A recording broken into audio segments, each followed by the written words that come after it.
Welcome to Honest HR, the podcast for informed and aspiring HR professionals intent on transforming workplace challenges into golden opportunities. Every week, we chat with industry experts to bring you insights, trends, and actionable advice through relatable stories from the real world of HR. Honest HR is a SHRM podcast, and by listening, you're helping to build a more engaged workforce and drive organizational success. I'm Wendy Fong. I'm Amber Clayton. And I'm Monique Akanbi. Now let's get honest. Hello, everyone, and welcome back. I'm Amber Clayton, Senior Director of Knowledge Center Operations here at SHRM. Today's topic is one we hear about pretty frequently in SHRM's Knowledge Center, aka the Ask an Advisor service. FMLA, the Family and Medical Leave Act. FMLA requires employers with 50 employees or more to offer unpaid job-protected leave for medical-related reasons, including a family member in the military who is injured or needs care, and for other military-related exigencies. For this episode, we have turned to the most authoritative source on FMLA, the Department of Labor, the agency that enforces the FMLA. I'm pleased to be joined today by Helen Applewhaite, the Director of the Division of FMLA and Other Labor Standards with the U.S. Department of Labor's Office of Policy, Wage, and Hour Division. Welcome to the show, Helen. Thank you, Amber. I'm so happy to be here. Well, we are happy to have you. So, Helen, could you share a little bit with our audience about your background?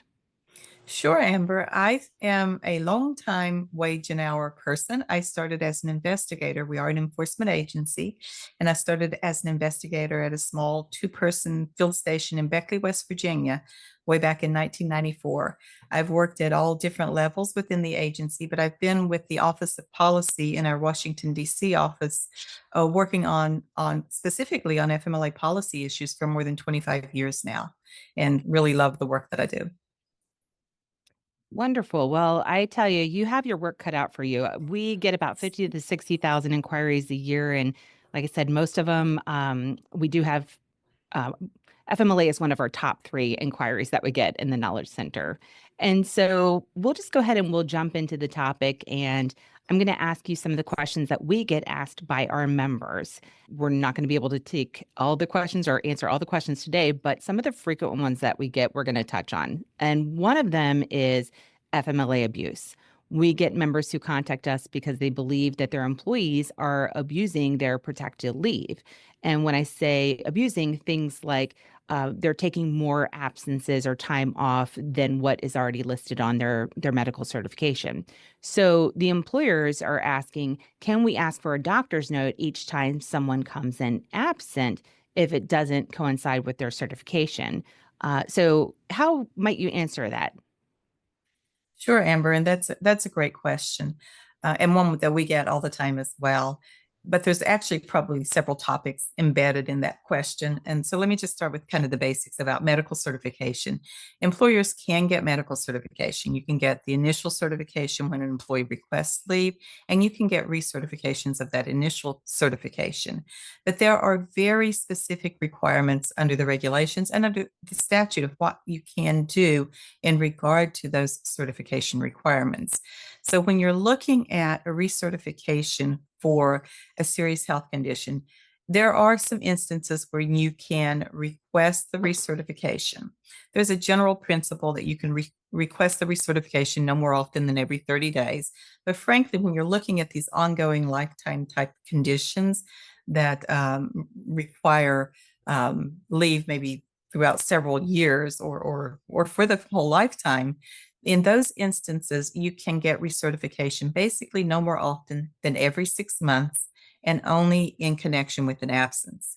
So to the question about can I get a certification or a doctor's note each time the employee has an absence, no, you cannot. But you can get recertification. Like I said, for the lifetime type condition, you can get that once every 6 months, only in connection with an absence in that 6-month period. With certain exceptions, you can get that recertification more frequently if the circumstances for the leave have changed significantly or the condition has changed significantly. So a couple of examples there. If you have, for instance, someone with migraine headaches whose certification says they may need leave to, as a result of that condition, once a month, probably one day a month in that specific certification. That's an estimate of the frequency and duration, and we frequently do see questions around this topic. If the employee takes leave 2 days in a particular month, that's probably not a significant change allowing an additional certification. But if you start to see that the employee, instead of taking 2 days of leave in a particular month, or the 1 day that was originally certified, that they are taking regularly 2 days every month, or 3 days some months, or 4 days another month, that might be a strong indication that something has changed significantly, and you could request recertification in that circumstance. You can't deny the leave. You can't require that the employer or that the healthcare provider provides you with a specific number of days, for instance. It's still going to be an estimate, but what you're doing in that instance is asking for certification of these different circumstances. And you can, in fact, provide that healthcare provider with a pattern of the absences and ask if that's consistent with the condition.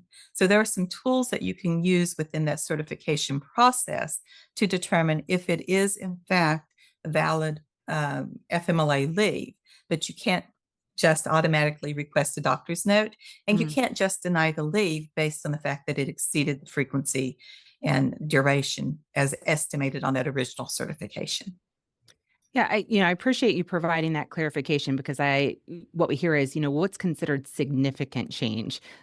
So I appreciate the clarification on that. And I always thought it was an awkward question because can you imagine having to go to your doctor's office or to do a telehealth appointment and get a doctor's note every time something changes?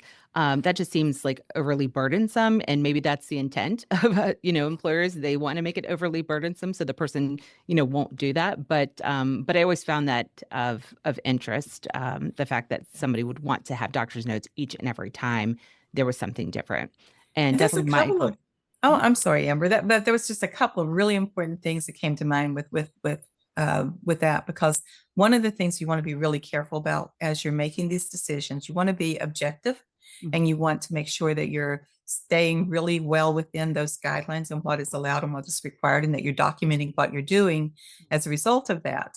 The idea, in fact, of it's FMLA abuse if I take leave for an extra day in that particular month is a little bit on the dangerous side in and of itself, because it's not necessarily abuse. It may be that my condition is not something that I can say, I'm not going for kidney dialysis and I know exactly when my appointment is. I have a condition that incapacitates me from time to time and sporadically. So it's not on a schedule, unfortunately, and it's not necessarily always for the exact same length of time. So that's why it is an estimate of the frequency and duration. And remember that there are protections in the FMLA from retaliation, from disciplining an employee because of their FMLA leave use. So it's a little bit of a dangerous path to get on if the intent of getting certification is to discourage the use of FMLA leave. That in and of itself would be a violation of the FMLA. No, that completely makes sense. So one of the things that we get asked is about the certification piece of it. And if an employee doesn't return the certification, or they return the certification, one of the questions we get is, can an employer deny their FMLA leave, or can an employee deny taking it? There are times where employees would prefer to just take their vacation time instead of having to fill out the FMLA certification. So those are, again, a couple of the questions that we get around this certification piece. Can you tell us a little bit more about that? So the FMLA is a little bit of a balancing act. When it was enacted, it was designed to try to balance the needs, the legitimate interests of the employer with the needs of the employee related to those health concerns, both for the employee and for the family members. So it does allow certification as a part of that balancing act. It's not just on the employee's word that they have a condition, or that they have this need for leave related to something that would qualify as a serious health condition under the FMLA. You do have that right and that tool to request certification. You're not required to do so as the employer. You can grant the leave without ever requesting certification, which is an important point to note. I'll give you a good example of that. You have an employee, it's been a long-term employee, you get word that they were in that car accident and they're in the hospital, and you went to visit them in the hospital and you've gotten information. You might immediately provide certification or provide the leave without the certification, because you have all of the information that is necessary to know that that is going to be FMLA qualifying. And in fact, the employer is required to designate leave as FMLA when you have enough information that is FMLA qualifying.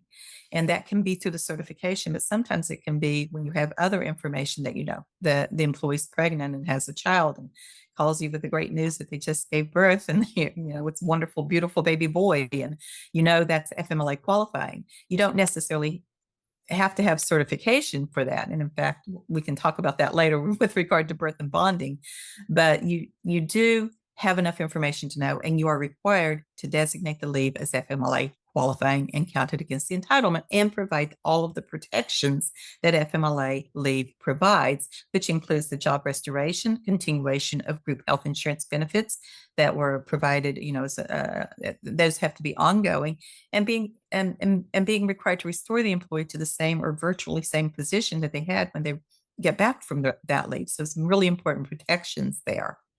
And it's also true that employees cannot waive their rights under the FMLA. So that pregnant employee who has the baby and calls with the great news, they may want to reserve their FMLA leave, but it is the employer's responsibility to designate it as FMLA leave and count it in those instances. Same thing with that medical certification. Once you've gotten the certification, if you have sufficient information to know that it's FMLA qualifying, it's your responsibility as the employer to designate the leave and notify the employee through all of our notification requirements of what their rights and responsibilities are, et cetera. But if the employee takes leave, the certification is requested, you don't have enough information, you don't know that it is FMLA qualifying, then, in fact, if you request the certification and the certification is never provided, you can then deny the leave. It's not protected if you've requested certification, provided the notifications, there's not extenuating circumstances concerning the timing of providing that certification back to you, then in those instances, you can deny the leave. Just a follow-up question on that. You mentioned that employers don't need to necessarily ask for certification from them or provide certification. Is there a recommendation for the employer to document that FMLA leave that's being taken, even if that certification is not completed? Absolutely. There are several notification requirements and documentation requirements in the FMLA, including designation of leave. So your responsibility is to designate the leave as FMLA leave and to notify the employee of that designation. So there are very specific requirements around that. And anytime that it is FMLA protected leave, you have to provide notification of the employee's eligibility status, as well as of their rights and responsibilities under the FMLA, including the continuation of group health insurance benefits, and if there's any need to continue payment of a premium during that time and how that will be handled. There are other factors within that specific notification, but yes, those notification requirements kick in. You have to designate it. You have to provide that information to the employee. Thank you. So we actually get this question often too, is can we retroactively date the certification? So I'm an employer, this person's on leave, they've been on leave for 2 weeks, the manager didn't tell HR, and now they want to retroactively date the certification going back 2 weeks. Can they do that? You can retroactively designate the leave when you have that information and you know that it is FMLA protected leave. You couldn't change the certification itself. You would keep that just as it is presented, but you could retroactively designate the leave and notify the employee that it is, in fact, FMLA leave. And that's, of course, and correct me if I'm wrong, that there's no harm, to the employee in doing so. There's some limitations and some protections. And I guess I should preface a lot of what we're talking about when it comes to the FMLA, a lot of the answer is going to be, it depends on the specific circumstances. So that's always a factor to take into consideration. But in the circumstances that you're talking about, where you have a certification that came in a little bit late, you didn't quite get that information, then yes, you could retroactively designate that. In other circumstances, there may be that need to specifically go back and look and address harm much more comprehensively than the example we were talking about. Great, thank you. Another thing we hear is about performance issues that might be uncovered when an employee goes out on FMLA. So someone goes out, someone else is temporarily filling in for them. They discover that things were not being handled properly. What's the risk of disciplining or terminating someone at an FMLA for performance issues that they found while the person was on FMLA, or that they had prior to and didn't have a chance to discuss it with them because they went out on FMLA? I think that there's some pretty high level of risk there. If you have an employee who has performance issues, then my recommendation is those are things that you deal with, and you deal with at the appropriate time and through your appropriate processes, and not have that be mixed into what's happening with your FMLA leave. Now, FMLA leave doesn't protect you from actions that would happen if your performance is not up to par, if you have other issues that are happening in the workplace that require discipline. FMLA is not an opportunity to get around those types of scenarios, and shouldn't be used as such. And employers certainly don't have to stop action that was already in place. What's really dangerous here, I think, is the concept of, I didn't address anything with you. You went out on FMLA leave, and now suddenly I'm presenting you with a disciplinary notice. That's going to be really hard to unpack from not being retaliatory for the FMLA leave itself, or not being somehow related to that leave taking. And I think that would be very difficult to ensure that you're not letting that FMLA leave somehow factor into the discipline that you're contemplating. Now that makes sense. We hear sometimes where an employer has had an employee who had performance issues. They completed disciplinary action, including sometimes termination, and then all of a sudden it's, I need leave, I need FMLA leave, I have this serious medical condition. And now the employer wants to know, do I have to rescind that disciplinary action? Do I have to accept that they want to take FMLA leave if we had already terminated them? You kind of answered that, but is there anything else that should be considered? I think this is another area where it's going to be very fact specific and what's taking place in the timing of every aspect. I think the one thing that I would add to it is you'd want to make sure that you've clearly documented what the issues are, that the disciplinary action is going to take place. You'd want to make sure that you've got a pretty good paper trail of what's happening there, and that it's completely unrelated to the FMLA leave. Now, there are other circumstances where it may be that an employee who has had some performance issues, for example, also has a need for leave. The fact that they've had performance issues should not be a factor in whether or not you're going to allow or deny the FMLA leave. Your ability to deny is based on whether it is or isn't qualifying, because it is an entitlement. So it's just really important to keep those two streams separate. Make your decisions concerning discipline based on your documentation and your processes and your rules around those issues. Make your decisions around FMLA based on the rules concerning FMLA, and be sure that you're not letting one factor into the other. All right. So, when employees go out on leave and they return and they're supposed to reinstate the employee to the same or an equivalent position, one of the questions that we've had asked before is, does it have to be the same location? And I don't believe in the regulations that I've seen that location is part of that. It doesn't say I can return someone back to work, but make them work 30 miles at a different location. Can you tell us a little bit about that? Sure. So the rule is that you have to restore the employee to the same or a equivalent position. And equivalent is defined as virtually identical to the original position. And we do address in some of our sub-regulatory guidance materials, especially, we address that issue of location. And most of the time, you're likely going to have to restore the employee to the same location, either the same shift or one that is almost the same, virtually the same, because otherwise you're not going to meet that equivalent criteria. There could be some instances where it is still virtually identical. Say you are working on a very large campus and you're being restored to all of the same duties, the same level of pay, the same title, the same level of position, but they want you to now work in building A instead of building B on the same campus. That might be okay. But if you are, being reassigned to a building that is 30 miles away, that's probably not going to be considered an identical or virtually identical position.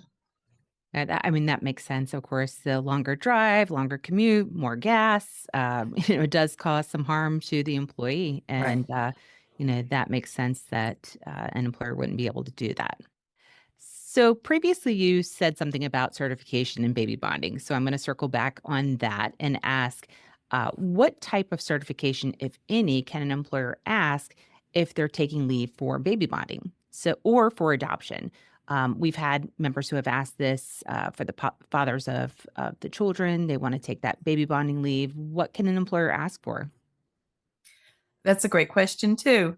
And the basic answer is that you cannot get certification for the birth of a child for bonding purposes. You can request documentation of the family relationship, but even that is it can be just a simple statement from the employee that this is my child and and I'm wanting to take leave for that child, or I've just adopted a child. Now you can request, I want to be careful on how I say this, because a simple statement from the employee is sufficient documentation of relationship. If that is all they give you, that's all that is permitted. You can ask for a court document or a birth certificate, a copy of a birth certificate, which you could review and give back to the employee. But if all they provide is a simple statement of the relationship, that is sufficient for bonding purposes. One of the things that gets a little confusing sometimes for people is that for the mother giving birth, that could also be an FMLA serious health condition requiring leave for the employee's recovery from birth. And you could ask for medical certification related to the serious health condition, but not for the bonding purposes. And I want to mention as well, Amber, we have a number of really helpful resources on our website that address specifically maternal health issues. We have fact sheets that address certification and the notification requirements and what is a serious health condition, and a number of independent web pages that address all sorts of different aspects of the FMLA. And I would encourage our audience to check those out if you haven't already. They're actually some of the most popular web pages for the department, and you can get to them at www.dol, that's DOL for Department of Labor, dol.gov/agencies/WHD. And from there, you can go to the topics and just choose FMLA. And there's just a host of resources there, that, including frequently asked questions, that I think this is one of those questions in our frequently asked questions as well. Thank you. And I can imagine that they're the most popular because, again, it's one of our top topics. So why wouldn't it be one of your top topics? Absolutely. So with that being said, is there anything that addresses this scenario? An employee is pregnant and unfortunately they lose the baby and now they want FMLA for bereavement. Do the resources address that, or can you address that with our audience? I can address it. I'm trying to remember if we have a frequently asked question on it, but there are very limited circumstances that address anything that touches on bereavement specifically for under the FMLA. FMLA provides leave for serious health condition of the employee or the qualifying family member. And it provides also certain leave for military-related reasons, including, as you mentioned, the care of a covered service member with a serious injury or illness. And it also allows leave under the qualifying exigencies requirements for certain foreign deployments for the family member. Under that provision, there is a category that allows leave for the recovery of a body and funeral and leave related to making funeral arrangements specifically under the qualifying exigency provisions under military leave. Under the FMLA generally, though, there's nothing that specifically addresses bereavement. Now, keep in mind, if you're talking about the situation of losing a child, there could be, or any family member for that matter, there could be related issues, mental health conditions that arise as a result of that could require leave and be protected under the FMLA for that serious health condition of the onset of major depression can happen. With the loss of the child, obviously there could also be issues related to physical issues for the mother as well that might require leave under the serious health condition provisions. But those would all be under if there's something that meets serious health condition. And I really want to emphasize that the serious health condition can be mental as well as physical issues under the FMLA. And in fact, one of the things that we do have on our resources pages is a specific page that addresses mental health issues under the FMLA and taking leave related to those. So that's something that we were really happy to get some guidance out on recently to make sure that there's resources that help you be able to talk to your employer about taking the leave, resources talking to the healthcare provider about what they need to do and providing certification. So there's a lot of resources that can help through that, but nothing that is going to be specifically just bereavement leave under the FMLA. Okay, thank you. I will say for our audience to check with your employer because they may have a bereavement leave policy that would also include when someone loses a baby through a miscarriage. So check with your employer. They could have state laws around that as well, or local laws. Absolutely. And FMLA would not, you're always going to be subject to the higher protections. If the state law has protections that the FMLA doesn't cover, then they are going to absolutely apply in those states, and vice versa. If there's a state that doesn't have protections, FMLA is still going to apply in those states. So it's really important to be aware of the other laws. Thank you. Yeah, absolutely. So another question that we've gotten before is someone wants to take FMLA leave because they have a family member with a serious health condition, but that family member is in a hospital where there are other people that are taking care of that person. Would that employee qualify for FMLA leave if they're not the primary caregiver? This podcast episode is to be continued. This podcast is approved to provide 0.5 professional development credits, or PDCs, towards SHRM-CP and SHRM-SCP recertification. Enter this PDC activity ID into your SHRM activity portal to claim your credit. 25-U6HAS. One more time, that code is 25-U6HAS. Please note that this code will expire December 1st, 2025.